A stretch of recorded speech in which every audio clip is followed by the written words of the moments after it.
avec Perrette Pradier, Yves Lecoq, Dany Saval,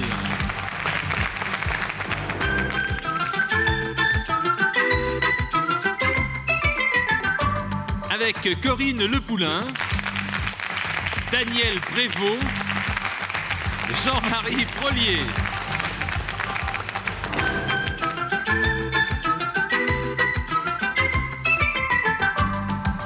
Avec Jean-Paul Blanc, Nicole Croisille et Patty Lane. Bonjour, bienvenue sur Antenne 2 pour l'Académie des Neufs. Nous allons passer un petit peu plus de 30 minutes ensemble à jouer, je l'espère à sourire, voire même à rire et à apprendre plein de choses. Avec la complicité de deux candidats, vous connaissez Marie qui était là hier. Marie, bonjour. Bonjour. Tout va bien? Oui, tout va très bien. Vous avez pris des cours auprès de quelques-uns des comédiens qui sont là? Non, pas encore. Non. Ça ne saurait tarder, je vous ai vu bavarder tout à l'heure. Didier, bonjour, voulez-vous vous présenter? Oui, je m'appelle Didier, je viens d'Asnières et je suis dans la comptabilité. Dans la comptabilité. Donc si toutefois il y avait un problème avec les A2, vous seriez là pour, je serai là pour y veiller. Nous départager. Le A2 qui vaut 5 francs 60, nous sommes bien d'accord. Et le premier jeu, sans plus attendre, voici les 9 cases.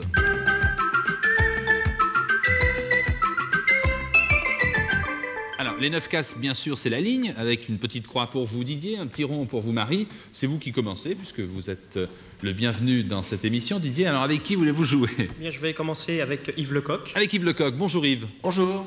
Yves, l'île du Pacifique nommée Pitcairn fut en 1790 l'asile de 9 mutins, pas de 9 académiciens, mais 9 mutins, d'un navire célèbre. Quel est, cher Yves Lecoq, quel était le nom de ce navire? Top chrono, 30 secondes. Oh. On dit la date, là, 1700 1790, Yves. 18. Ah bah oui. Alors là, 1790. 10. Ah bah alors c'est pas celui auquel je pensais. Oui. Non. Alors quel... Ah, Titanic, certainement. Non. Non, j'ai aucune idée. Les mutins, ils ont Les mutins d'un navire célèbre, Yves Lecoq, encore 10 chocolat. secondes. Chut, on parle pas de chocolat, non, non. Pas celui-là. Ils essaient de me souffler, mais on l'entend, je suis trop loin. Non, Yves, allons. Oh Yves, les révoltés du... Bounty. Eh oui, Bounty, le bon chocolat. Oh, c'était les révoltés du Bounty. Bounty. Je regrette, le Bounty, c'était le bateau. Pas de petite croix, c'est à vous, Marie. Alors, que faites-vous? Je vais jouer avec Dany Saval. Avec Dany Saval. Dany, bonjour. Bonjour. Bonjour. Dany, les Fugiens, indiens de la terre de feu, étaient un peuple de montagnards dont la façon de se vêtir, si je puis m'exprimer ainsi, était spéciale. Pourquoi, Dany? Top chrono. Attendez, vous pouvez recommencer? Oui, on arrête le chrono une seconde alors. Les Fugiens, indiens de la terre de feu, étaient un peuple de montagnards dont la façon de se vêtir, si je puis dire, était spéciale. Pourquoi? Oh, je sais pas, ils se couvraient avec la tête? Non. En fait, je ne devrais pas dire la façon de se vêtir. Qu'est-ce qu'ils avaient de particulier, ces Fugiens? Qu'est-ce qu'ils avaient? Là, je vous aide vraiment, Dany. Hein. Oh, elle est dure, celle-là. L'école, c'est toujours pour moi. Ils étaient à poil. Comment? Oui, carrément. C'est-à-dire, pardon, j'ai pas entendu. C'est pas moi qui ai parlé. Hein. Fais comme si, enchaîne. Enchaîne. Vous n'avez pas répondu, mais ce que j'ai cru entendre était la bonne réponse. C'était les poils. alors, Ils n'ont jamais eu recours à la technique du vêtement, ils étaient tout nus. Ils avaient vraiment rien sur la tête? Non, J'avais pris ta voix. ni ailleurs. Mais ils avaient beaucoup de poils pour leur tenir chaud. C'est ça, c'est Ils avaient ça. les cheveux longs. Et la terre de feu qui leur tenait chaud. Enchaîne, Mimine, quand je te pose. Un peu de silence dans la classe, un peu de silence dans la classe. C'est à qui de jouer, c'est à vous, Didier. Une petite croix. Alors avec qui? J'ai joué avec Daniel Prévost. Daniel Prévost. Présent. Daniel Prévost. Oui. L'expérience Aquabulle, réalisée au mois d'août 81 en Corse, doit aboutir sur une première mondiale. Laquelle? C'est vrai. Eh bien, je vous dirais qu'il y aura vraisemblablement, je pense, à l'intérieur de cette aquabulle, des êtres vivants. Oui, mais alors la première mondiale, c'est quoi? Eh bien, c'est celle-là. Non, non. La première mondiale, c'est qu'elle descendra sous la mer. Non, il y a déjà eu des sous-marins, allons. Oui, c'est tout à fait vrai, mais pas l'aquabulle, monsieur. Oui, non, mais justement, alors, la première... Quoi? Oui. Quoi? Mais j'ai raison, j'ai gagné, bravo. Votre réponse était intéressante, certes, mais pas complète. L'expérience, c'est la première colonie de vacances sous l'eau. Colonie de vacances. Et oui, Mon Daniel. Dieu, quel bon air ils vont respirer. Je peux vous inscrire si vous voulez. Avec plaisir. Avec plaisir. Je peux j'adore. vous inscrire. Vous serez le responsable de cette colonie de vacances. Dites-moi, c'est pas bruyant, regardez notre grille. Regardez notre grille. Rien pour l'instant. Alors, Marie, c'est à vous maintenant. Avec qui voulez-vous jouer? Je vais jouer avec Perrette Pradier. Perrette, bonjour. Bon, qu'est-ce que c'est? Perrette, Oui. un noble russe fut excommunié en 1680 à cause d'un chien. L'Église ne pouvait supporter cette première médicale. Pourquoi, Perrette? Top chrono. Couchez. Il Couchez. avait la rage. Non. Il avait greffé quelque chose sur un homme, quelque chose qui appartenait au chien. Excellente réponse, Perrette Pradier. Excellente réponse. C'était la première greffe osseuse. L'homme blessé au crâne avait reçu des fragments osseux d'un crâne de chien. Et l'histoire dit, la petite histoire dit qu'il se fit retirer ces fragments pour retourner à l'église. C'est pas rigolo Voilà. pour C'est- nous toutes. C'est dégoûtant. C'est dégoûtant, mais c'était une question qui permet à notre amie Marie d'inscrire son premier petit rond. Et 10 à 2, déjà. Didier. Et oui. Enfin, déjà. Alors, J'ai Didier. joué avec Corinne Le Poulain. Corinne Le Poulain. Bonjour, Corinne. Bonjour Jean-Pierre. Corinne, le couturier français Paul Poiret fut dans son genre le premier à œuvrer pour la libération de la femme. Pourquoi? Qu'est-ce qu'il Paul fit? Poiret. Paul Poiret, oui, le célèbre couturier Poiret. Est-ce qu'il n'aurait pas, avant Il a connu Mademoiselle Serrault. Chanel, enlevé les corsets? Excellente réponse, Corinne, bien sûr. Il fut le premier à avoir supprimé le fameux corset. Très bien. Bravo. Alors, regardez un petit peu ce que ça donne maintenant. Une croix, bien sûr. Que faites-vous, Marie? Je vais jouer avec Yves Lecoq. Yves Lecoq. Très bien. Un médecin de Hambourg fut envoyé en 1521 au bûcher pour avoir opéré un accouchement. Alors, que lui reprochait-on? Pour avoir, pardon Opérer un Opérer un accouchement. accouchement. Que lui reprochait-on à ce médecin? Eh bien, il avait fait, je sais pas, il avait utilisé une technique sans douleur, peut-être. Non. Non. Non, non. Un médecin de Hambourg fut envoyé au bûcher. Ah, c'est le médecin, oui, bien sûr. Oui, oui, non, c'est pas une césarienne qu'il avait fait Non, pas du avant tout. l'heure. Non. Il avait, peut-être que c'était une hérétique, quelque. Non, pas du tout. Pas du tout. Eh non. Un médecin. Est-ce que les hommes n'avaient pas le droit d'avorter? Chut, qui souffle là? Je veux des noms. Mais, oui, Non, mais je suis pas parle du tout dans ma sur la bonne barbe, là. réponse. J'étais en train de réfléchir tout fort. En fait, Perrette avait raison, d'après ce que j'ai entendu. Tout simplement, on lui reprochait d'avoir assisté à l'accouchement. Il était interdit aux hommes d'y assister. Ah oui, Eh oui. c'était très dur. Et il fut donc envoyé au bûcher. Eh non. Oh, bah en effet. Eh ben oui. Quelle histoire, hein, cher Daniel. C'est à qui? C'est à vous, Didier. Avec qui voulez-vous jouer? Je vais jouer avec Daniel Prévost.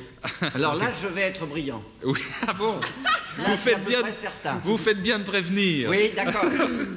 En 1802, Albert Mathieu dépose un projet dont on parle encore, car sa réalisation n'est pas encore achevée. Quel est ce projet?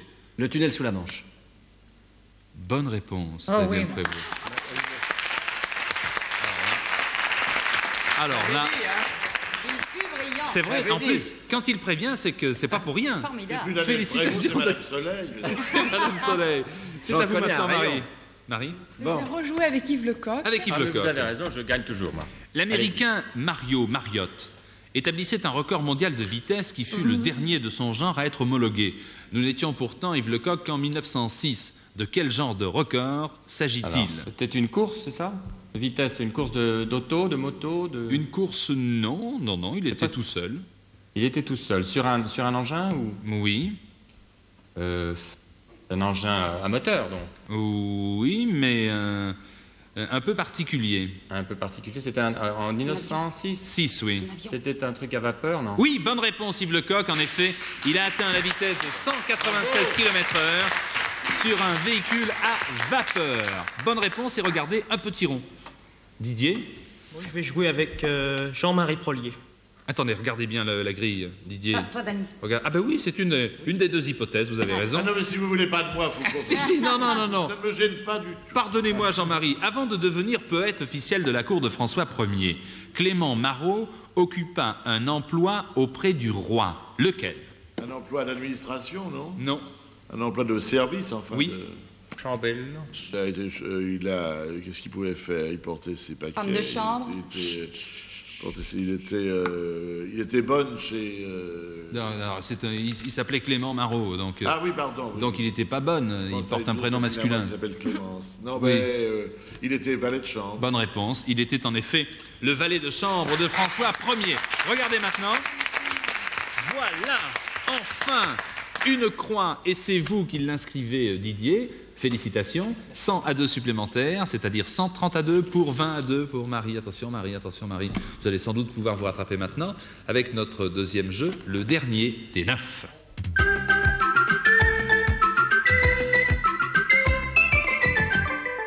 Venez avec moi, nous allons voir Jean-Paul Blanc qui porte une double casquette, si j'ai bien compris. Vous êtes le manager de Lily Drop et puis vous êtes également comédien. Alors, explication, on peut faire deux choses en même temps, comme ça, Jean-Paul Blanc? Manager de Lily Drop, c'est un travail qui se fait en coulisses. Oui. C'est un travail qui se fait dans l'ombre. En revanche, comédien, c'est en plein soleil, voilà, c'est ça? C'est en pleine lumière, et là, bon, faut passer aux aveux, quoi. Alors, deux mots sur votre film, le film dans lequel vous avez tourné. C'est l'histoire d'un enfant, c'est plutôt un voyage. Oui. C'est le voyage d'un enfant, alors qui se fait dehors pendant les vacances, et qui se fait dedans, quoi, à la maison. Attendez, c'est-à-dire c'est un drame psychologique? Ouais, c'est-à-dire ça commence comme un pulse, oui. Comme un roman policier. Enfin, moi, c'est comme ça que je le vois, maintenant je l'ai vu plein de fois, quoi. Et de temps en temps, il y a des séquences western, mais c'est un pulse de mort, mais il n'y a personne qui meurt dans le film, quoi. Bon, alors je crois que le plus simple, vous serez d'accord avec moi, c'est d'aller le voir. Ce film, il s'agit de Petit Joseph. Petit Joseph. Et vous êtes dans le film? Je suis son père, moi, un ingénieur informaticien, cadre au PC, violent et sentimental. Violent et sentimental. Ouais. Sentimental, violent peut-être dans le jeu que nous allons faire ensemble maintenant, si vous le voulez bien. Vous allez jouer avec... c'est à vous, Marie, je crois bien? Oui, c'est à moi. Avec un léger retard, 20 à 2 face à 130 pour Didier. Une question, lequel des trois? À votre avis, Jean-Paul Blanc, quel est le roi français dont le surnom était le père du peuple? Louis XVIII, Charles IX ou Louis XII? Poilu, Pardon? Poilu, je l'ai su, mais... Alors, un des trois. Charles IX. Charles IX. Est-ce que vous êtes d'accord, Marie? Non, je ne suis pas d'accord. Vous n'êtes pas d'accord. Vous avez raison, il ne fallait pas être d'accord du tout, puisqu'il fallait répondre Louis XII, 1462, Néel Prévost, 1500... 100 et quelques. Et quelques. Excellente réponse. Au revoir, Monsieur Blanc, à bientôt. Nicole Croisy, c'est à vous. Oui. Nicole, Oui. l'image d'Antenne 2 que vous recevez chez vous, est belle. en couleur, est très très belle, surtout... A été dessiné par Monsieur Mathieu. C'est non. ça que vous voulez savoir? Et Non. de 441 lignes, 625 lignes... Si vous voulez. Ou 819 lignes. Attendez voir, c'est 600 et quelques. Parce que 625. les 800, c'était avant. 625, c'est ça. 625. Elles sont toutes sur 625. Êtes-vous d'accord, Didier? Je suis d'accord. Bonne réponse, en effet. Il s'agit bien de 625 lignes. Patty Lane. Parmi ces trois inventeurs, quel est le père de la machine à calculer? Le français Pascal, l'italien Galilée ou l'américain Edison? Qui a inventé la machine à calculer? Je crois que c'était... ça, c'est très facile, ça. Edison. Edison. Vous le prononcez très bien. Que faites-vous, Marie? Je ne suis pas d'accord. Pourquoi? Je ne sais pas. Alors, vous avez le choix entre Pascal et Galilée. Pascal. Pascal, c'était Pascal, en effet. Je regrette, Patty Lane, c'était Pascal. Merci. On va vous mettre un petit peu à l'ombre pendant quelques instants. Perrette Pradier, c'est à vous maintenant. Mais qu'est-ce que c'est, allô? L'auteur de l'opéra comique Ciboulette et Reynaldo Hahn, quelle était sa nationalité? Française, italienne ou allemande? Ciboulette? Oui. Française? Allemande ou? Italienne. Reynaldo Hahn. Vite, Perrette. Allemande? Allemande. Non, je dirais italienne. Vous dites italienne. Très bien. La réponse était française, Ah, bien d'accord. entendu. Très bien. Donc- Au revoir, merci. Au revoir et merci beaucoup. Vous avez perdu votre petit badge, Didier. Voulez-vous le replacer? Merci. Yves Lecoq. Léonard de Vinci a terminé ses jours en France, en Italie ou en Angleterre? En Angleterre.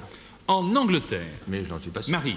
En France, je pense. En France, excellente réponse, Marie, Ben en oui. France. Près de Tours, au Bravo, Clos Marie. Luce, il était le protégé de François Ier. Au revoir, Monsieur Lecoq, merci beaucoup. Un petit peu de verre devant vous. Dany Saval, quel est le bruit engendré par la cigale? Est-ce qu'elle craquette? Est-ce qu'elle cacarde? Ou est-ce qu'elle frottille, la cigale? Elle craquette? Elle craquette. D'accord. Vous êtes d'accord? Eh bien oui, la cigale craquette. Bonne réponse, Dany Saval, merci. Corinne Le Poulain. Corinne, Les moutons de Panurge, illustration de la psychologie des foules, sont des personnages de la Bible, d'une œuvre de Rabelais ou d'un pamphlet de François Villon. D'une œuvre de Rabelais? Oui, une œuvre de Rabelais. Oui, je suis d'accord. Oui, c'est tout à fait la bonne réponse. Merci, en effet. Les moutons de Panurge, Rabelais. Daniel Prévost. Oui, je suis présent pour quelques instants encore. Oui. La Cesta Punta. Vrai. C'est vrai. Vous avez raison et vous le prononcez bien. La Cesta Punta est le nom du bateau de Magellan, une forme de reliure en imprimerie ou un sport apparenté à la pelote basque. Ah. Ah. Eh bien, je pense que c'est la pelote basque qui se jouait sur le bateau de Magellan. Alors, honnêtement, je vous dirais la pelote basque. La pelote basque. Mais, après tout... Didier. Je donnerai la deuxième solution. Eh bien non, Daniel Prévost avait raison. Tout à fait raison. C'est quoi? C'est un sport qui se joue sur un fronton spécial de 56 mètres. Félicitations Daniel Prévost, ça ne m'étonne pas de vous. Jean-Marie Brolier, Oui, l'écrivain Mark Twain est associé à une ville pour laquelle il s'est beaucoup donné. Oklahoma City, Virginia City ou Los Angeles? C'est beaucoup donné. Oui, c'est beaucoup donné. À qui? À la ville. À la ville seulement. Il a fait beaucoup de choses, oui. Alors, Oklahoma, Virginia, Los Angeles. Oklahoma. Oklahoma. Je suis d'accord. Eh bien non, c'était Virginia City dont il était le maître à penser. Je regrette, Jean-Marie Prolier, merci beaucoup. Ça s'éclaircit ou ça s'assombrit. C'est à vous, Nicole Croisille. Ah, déjà. L'abréviation SECAM, décidément, vous tombez que sur des problèmes de télévision. Oui, non, mais ça, vous l'avez fait exprès, je le sais. Signifie système d'enregistrement couleur à mémoire, service couleur antenne magnétique ou séquentiel à mémoire. Ah, vous voyez? Séquentiel à mémoire, il manque des lettres, là, non? Je sais pas. Vous me répétez la première version. Système d'enregistrement couleur à mémoire. Oui, bah c'est ça. C'est système d'enregistrement couleur à mémoire. Bah oui, Bien. voyons, enfin. Alors, oui, je suis d'accord. Vous êtes d'accord? Non, c'était séquentiel à mémoire. Ah oui? Eh oui. Eh oui. Merci Nicole Croisille. Au revoir Nicole Croisille. Alors, tout là-haut, Denis Saval. L'animal appelé alpaga est un animal des Indes, des Andes ou de l'Himalaya? Dany? Je sais pas, des ânes peut-être? Des Indes? Bien. Alors, que vous dites-vous? Je pense des Andes. C'est vous qui pensez bien, Marie. La réponse était des Andes. Au revoir, Denis Saval. Merci, à tout à l'heure. Eh bien, un match extrêmement serré entre Corinne Lepoulain et Daniel Prévost. Est-ce que nous allons arriver à les départager? Quel est le plus grand glacier des Alpes, Corinne? Écoutez bien. Le Pasterze, la mer de glace ou l'Aletsch? Je dirais la mer de glace. La mer de glace. Je penserai à la dernière solution. À l'Aletsch. C'est vous qui avez raison, en effet, Didier. Merci, au revoir, Corinne. Eh bien, contre toute attente, c'est Daniel Prévost, le dernier des 9. C'est tout à fait extraordinaire. C'est vraiment... Mais attendez! Daniel, vous allez peut-être maintenant pouvoir faire gagner 100 à 2 supplémentaires à l'un des deux candidats si vous répondez bien à cette question. Quelle est la ville française dont la devise est « S'ils te mordent, mords-les » Est-ce Gap, Nantes ou Morlaix? Bien dit. Alors là, attention, je vais vous répondre. Oui, mais vite alors. Une seconde. Il n'y a Vite. pas le feu. Morlaix! Morlaix. Daniel Prévost. Alors c'est Gap! Non, attendez, c'est Morlaix. Oui, bonne réponse. Et grâce à vous, Daniel Prévost, une prime de 100 à 2 supplémentaires pour Marie. Alors regardez, le match est assez serré alors que Brigitte vous donne les billets. 180 à 2 pour Marie et 170 à 2 pour Didier. Le public, bien sûr, comme chaque jour, a été interrogé sur les chances respectives de chacun d'entre vous, mesdames, messieurs, de répondre à certaines questions. Voici les 9 à la cote.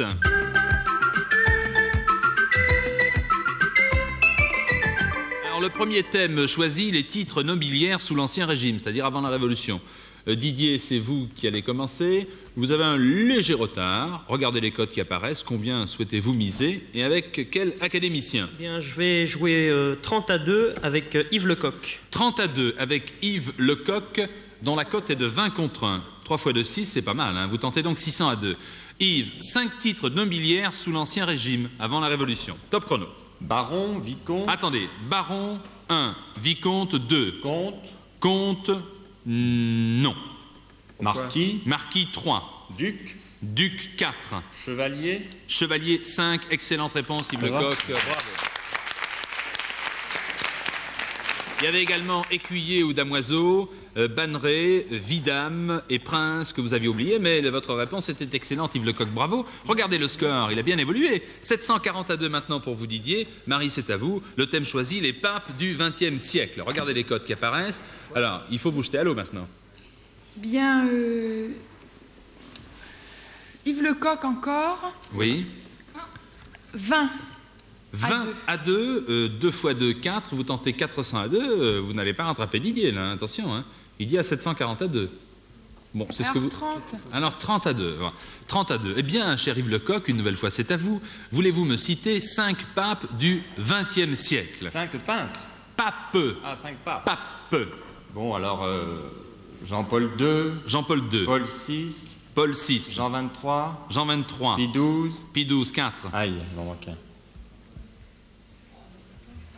Jean-Paul Ier, ah bah oui. Eh oui, Jean-Paul Ier, voilà les 5. Bravo Yves Lecoq. Regardez, 10 petits à 2 d'écart, c'était bien joué pour vous Marie, 750 à 2 pour 740 pour vous Didier. Le thème, les catégories de poids de boxeurs professionnels. Voilà ce qu'a répondu le public et ainsi nous avons pu établir les cotes de nos académiciens. Alors, les poids de boxeurs professionnels, les catégories de poids, que faites-vous Didier? Je vais prendre Jean-Marie Prolier. Oui. Qui est un spécialiste. Jean-Marie Prolier pour 50 à 2. 50 à 2. Vous tentez donc 500 à 2. Cher Jean-Marie Prolier, vous qui êtes un spécialiste, voulez-vous me citer 7 catégories de poids de boxeurs professionnels? C'est parti. Souvenez-vous de mon succès avec le poids coq et le poids plume. Bon, on va passer. Velter. Pardon? Velter, les poids Velter. Oui, 1. Coq. 2. Plume. 3. Moyen. Moyen 4. Lourd. 5. Mi-lourd. 6. Il en manque un. Ah zut. Super Walter. On ne souffle pas. Super Walter. Super Walter. Ouais. Qu'est-ce qu'on fait là, monsieur le président du jury? Oh, j'ai gagné. C'est tout. Ah oui. Bon, allez, d'accord. 1190 à 2 pour 750. Marie, les épreuves de course maintenant et en athlétisme féminin. Regardez les cotes. Ah, c'est intéressant comme cote, d'après le public. Corinne Le Poulain est une spécialiste. 30 avec Daniel Prévost. Pardon. 3 fois de 6, vous tentez donc 600 à 2. Cher Daniel Prévost. Présent. Voulez-vous me citer? Oui, très bien. 8 épreuves de course en athlétisme féminin. Doucement, top chrono. 8 épreuves de course en athlétisme féminin. Oui. D'accord. Alors, la première. Oui. La seconde. La troisième. Mais non, mais je ne sais pas, course à pied, c'est une course à pied, c'est Oui, ça? c'est ça, c'est à Le pied. relais, un relais, un truc. Non, je vous demande des mètres, des Course distances. à pied, des mètres, 100 mètres, 200 mètres, 300 mètres. 100 mètres, 200 mètres, 2. 2, 400, 500, 403. 600, 700, 800, 900. 804. 1000. Non. Oh, 500, 550. Non. 551. Une fois. 7, 600, 1200. Adjugé, vendu. C'est pour vous. Vous avez gagné. Non, non et non, Daniel Prévost. Vous avez dit 100, 200, 400, 800. Vous avez oublié 1500, le 100 mètres et le 4 x 100, le 4 x 200, le 4 x 400, le 4 x 800. Mais votre réponse était très intéressante, mais hélas, ça n'était pas la bonne. Moi, j'essaie de faire avancer le jeu, monsieur. Oui, c'est bien, c'est gentil. C'était formulé dans l'enthousiasme. C'est gentil. Parfaitement. Vite, alors c'est à qui maintenant de jouer? C'est à vous, Didier, le thème, les 5 pays admis dans le tournoi des 5 nations en rugby. Regardez les cotes. Je vais prendre Yves Lecoq avec Lecoq. 100 à 2. 100 à 2, 400. Yves, 5 pays pour le tournoi des 5 nations. Allons-y. L'Angleterre. 1. L'Italie. Non. L'Argentine. Non. Ah bah oui, mais alors... On ne souffle pas. L'Irlande, par exemple. L'Irlande, 2. Ah non. On ne souffle pas, non, parce que l'enjeu est important. Hein. Bon, bah la France. La France, oui, 3. Non, il n'y a pas l'Espagne. Ah. Bon, je dis au hasard, hein. Tout à fait au hasard. Hein. La côtelette. Là, La côtelette. la côtelette, non. Ouais, non, Eh non, il m'en eh manque non. quelques-uns. Et Thierry Roland qui sera là demain. Vous vous rendez compte? L'Écosse et le Pays de Galles, vous avez oublié. Ah là là, je regrette, je regrette. C'est à vous, Marie, maintenant, pour conclure. Le thème, les rimes en roue. Des noms communs, R-O-U, des rimes en roue. Tenez, regardez un petit peu nos écrivains, ce qu'ils ont comme cote. Que faites-vous, Marie? 40 avec Nicole Croisille. 40 avec Nicole Croisille. 4 x 2, 8, vous tentez 800 à 2. Nicole, Oui. voulez-vous me citer 5 rimes en roue? Roux.